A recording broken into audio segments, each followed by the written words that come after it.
बच्चों, आज हमारे 9th केमिस्ट्री का टॉपिक है कोवलेंट बॉन्ड। कोवलेंट बॉन्ड क्या है? A bond formed by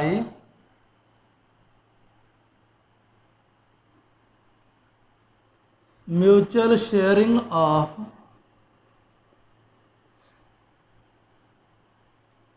valence electron. ठीक है, अब ये म्यूचुअल शेयरिंग अगर फर्ज किया कि ये वैलेंस इलेक्ट्रॉन क्या है, एक ये एटम है, फर्ज किया कि कार्बन के पास 6 प्रोटॉन है, 6 ही न्यूट्रॉन है और इसके शेल्स में 6 इलेक्ट्रॉन है। अब ये जो आखिरी शेल है ये इसकी वैलेंसी को जाहिर करता है। यहाँ पर इस आखिरी शेल में से जो इलेक्ट्रॉन को शेयर करेगा, डोनेट करेगा या एक्सेप्ट करेगा, वो इस आखिरी शेल से मुताल्लिक होता है। इसलिए जो वैलेंस, जो इलेक्ट्रॉन या जो शेल है जो इसकी वैलेंसी को शो करता है वो इसका वैलेंस इलेक्ट्रॉन होता है। या दूसरे लफ्जों में यूँ कह लो कि जो आखिरी शेल है वो इसका वैलेंस शेल कहलाता है। ठीक है, अब ये आखिरी शेल में से इलेक्ट्रॉन्स की शेयरिंग होती है एक एटम की दूसरे एटम के साथ, और अमूमी तौर पर इसमें ग्रुप 13 टू ग्रुप 17 के जो एलिमेंट्स होते हैं वो इस तरह की कोवलेंट बॉन्डिंग करते हैं। ठीक है, अब होता क्या है कि दो एटम्स है, फर्ज किया कि ये इसी के साथ एक और कार्बन या एक और एग्जांपल ले लें।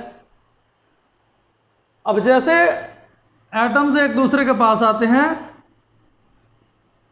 चेंजेस ऑफ एनर्जी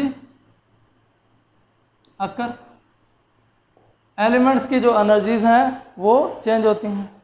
जिस तरह फर्ज किया कि हम ये 17 ग्रुप का एक एलिमेंट ले लेते हैं क्लोरीन।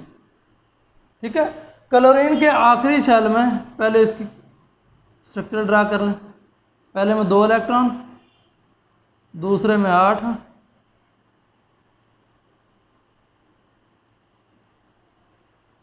और जो वैलेंस है उसमें 7 इलेक्ट्रॉन्स होंगे।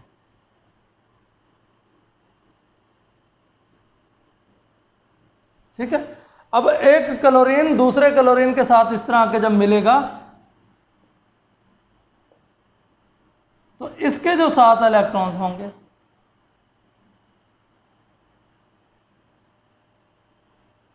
एक, दो, तीन, चार, 5, ये जो 7 इलेक्ट्रॉन है वैलेंस वाले, इसको बना लें।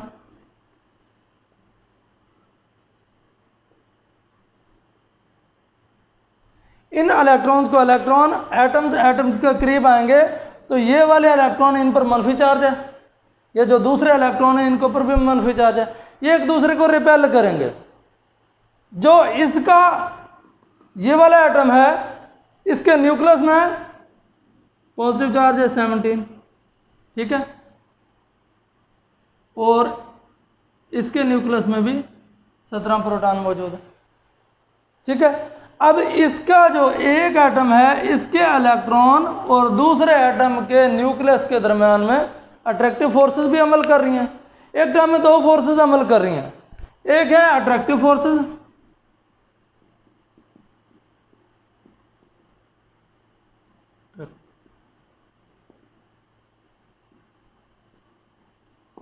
ये कौन सी है? Between electron of one atom and nucleus of the other atom. ठीक है, और दूसरी होती है रिपल्सिव फोर्सेस।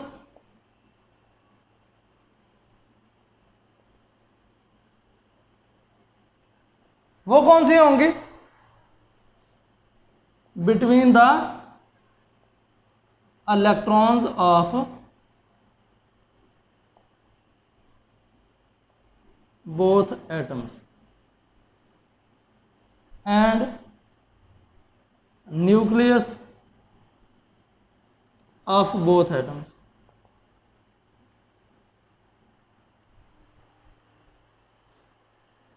तो एक अट्रैक्टिव फोर्सेस और एक ये रिपल्सिव फोर्सेस, ये दोनों एक दूसरे के साथ यानी कि कंपीट कर रही होंगी और एटम्स एक दूसरे के करीब भी आ रहे होंगे। एक जो एटम्स हैं वो एक खास डिस्टेंस पर एक दूसरे के करीब आ जाते हैं।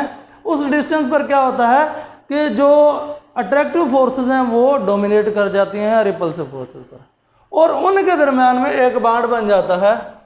जिस तरह फर्स्ट क्या कि वो बांड जो है क्लोरीन एटम्स के दरम्यान, इस बांड को कहते हैं कोवैलेंट बांड और ये सिंगल कोवैलेंट बांड। अब उसकी इसकी जो एटम्स हैं, इनकी जो कोवैलेंट बांड है, इनकी इलेक्ट्रॉन्स की शेयरिंग की बुनियाद पर इसकी क्लासिफिकेशन की गई है। बॉन्ड पेयर क्या है? The electrons those involve in the formation of chemical bond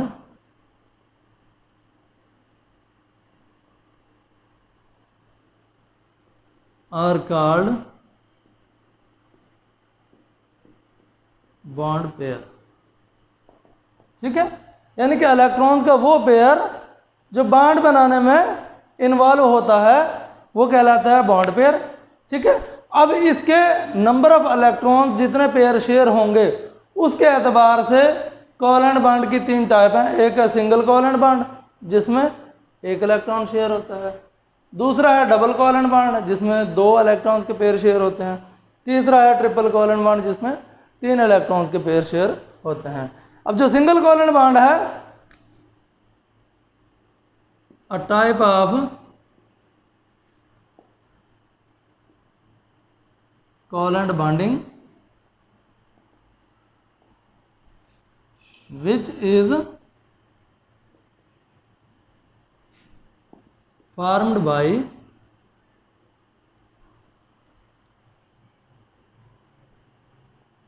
mutual sharing of one electron pair।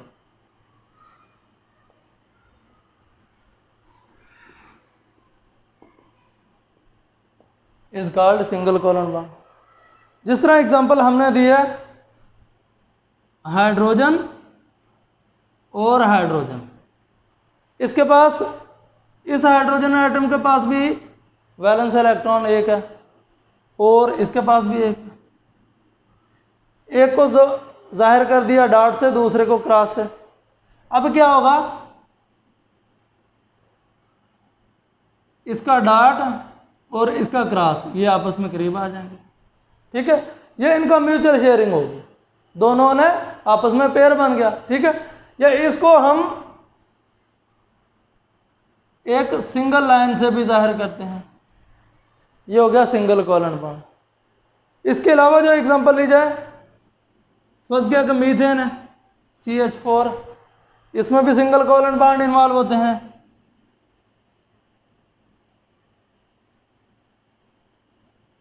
एक कार्बन और 4 हाइड्रोजन एटम्स इन्वॉल्व होते हैं।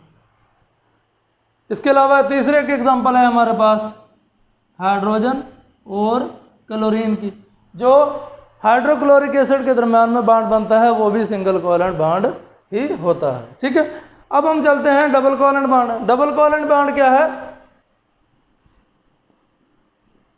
A bond formed by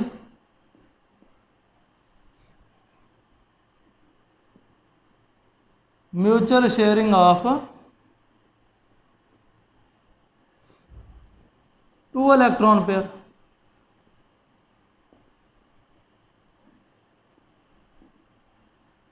is called double covalent bond.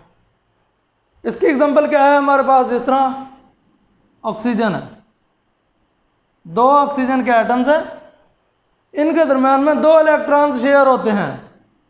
एक को मैं dot से शो करता हूं और एक को क्रॉस से।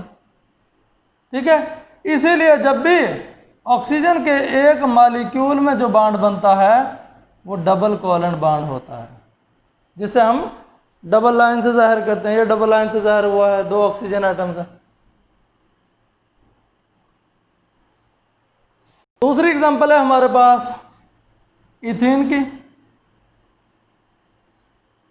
Carbon carbon double bond. ये जो डबल बॉन्ड है इसमें भी 2 इलेक्ट्रॉन्स के पेयर शेयर हुए पड़े हैं। ये जो डबल बॉन्ड है इथीन में, ये भी इस वजह से ही है। ठीक है, उसके बाद लास्ट इसकी टाइप है triple covalent bond. Triple covalent bond इसके नाम से जिस तरह वाज़ेह है कि bond formed by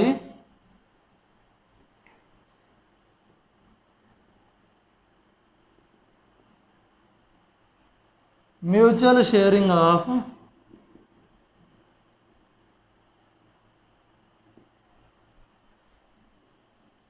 three electron pair. इसमें क्या होता है कि 3 इलेक्ट्रॉन्स के पेयर शेयर होते हैं।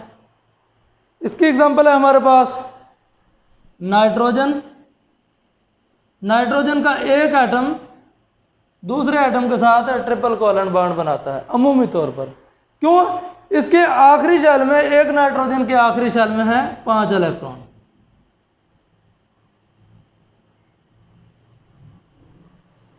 ठीक है, तो दूसरा जो एटम्स है उसके भी 5 इलेक्ट्रॉन हैं।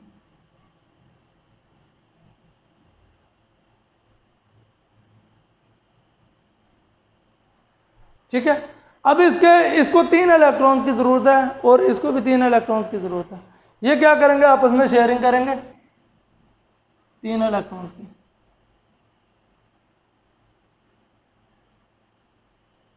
इसके भी 5 और 3 8 हो गए और इसके भी 5 और 3 8 हो गए। देखें अभी दरम्यान में 3 इलेक्ट्रॉन्स के पेयर शेयर हुए पड़े हैं। इसी को हम ऐसे भी लिख सकते हैं ट्रिपल लाइन से, यानी कि नाइट्रोजन और नाइट्रोजन के दरमियान ट्रिपल कोवेलेंट बॉन्ड है, तो ये हम इसको ट्रिपल लाइन से जाहिर करेंगे। ठीक है, ये था बच्चों आज का हमारा टॉपिक। अगर टॉपिक समझ आए तो इसे पसंद करें और मज़ीद शेयर करें।